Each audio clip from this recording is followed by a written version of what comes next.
Chào các bạn nhé. Mình hướng dẫn thay cái ổ cắm rồi các bạn, ổ cắm điện ha, tại nhà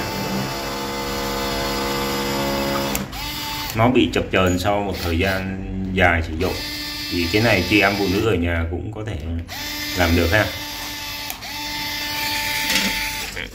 Trên tay mình đã có những cái ổ mới để thay thế rồi.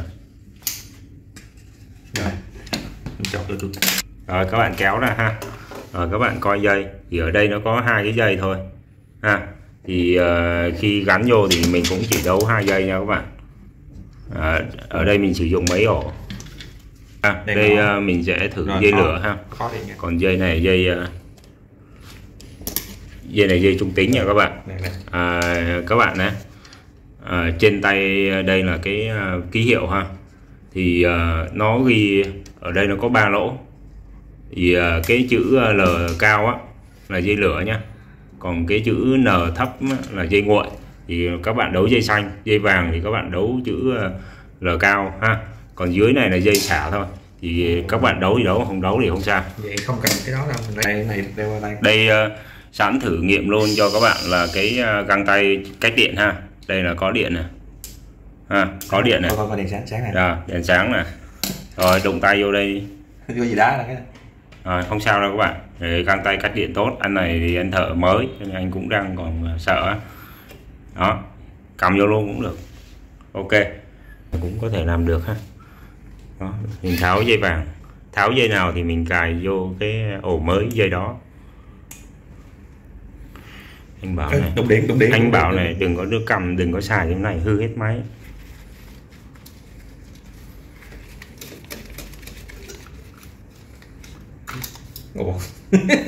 Rồi thịt nhớ quá.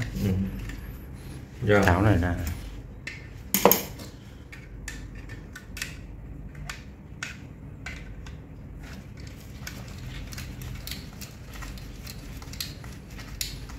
Vừa nó chỉ lỗ này thôi.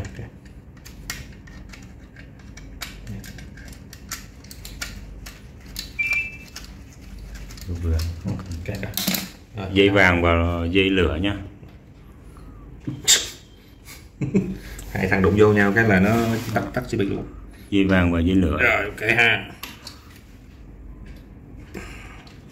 Trong quá trình làm thì các bạn đừng có để chạm dây ha. Chạm nổ à. Rồi nhớ mang theo bảo hộ nha các bạn. Điện nha anh em. Cái thôi cứ gắn vô đi rồi tính sắc. Em đèn rất là cẩn thận.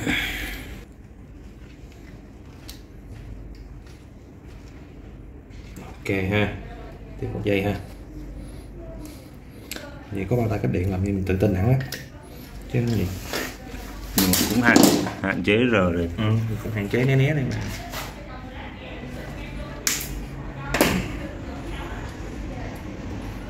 Vô kính anh em ha. Dạng nhẹ nhàng thôi. Đối với amateur thì những cái công việc ở nhà này nhà thì biết sơ sơ là được. Nào chuyên sâu quá thì phải kêu thợ. Đi đấu điện này nọ, những cái hệ thống. Rồi. Giờ mình thử nè. Thử cho mẹ đi.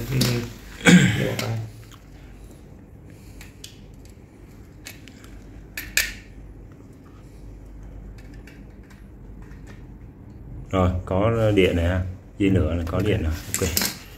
Rồi. Vơ cái dây gọn. Bạn chắc chưa?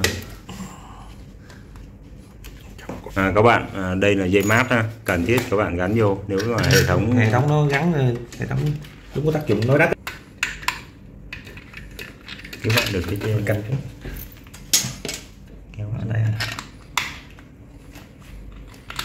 Đây của nó đây ha, van lốc thì theo bộ van lốc này.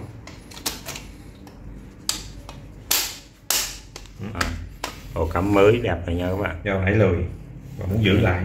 Rồi, cảm ơn các bạn đã xem video của mình.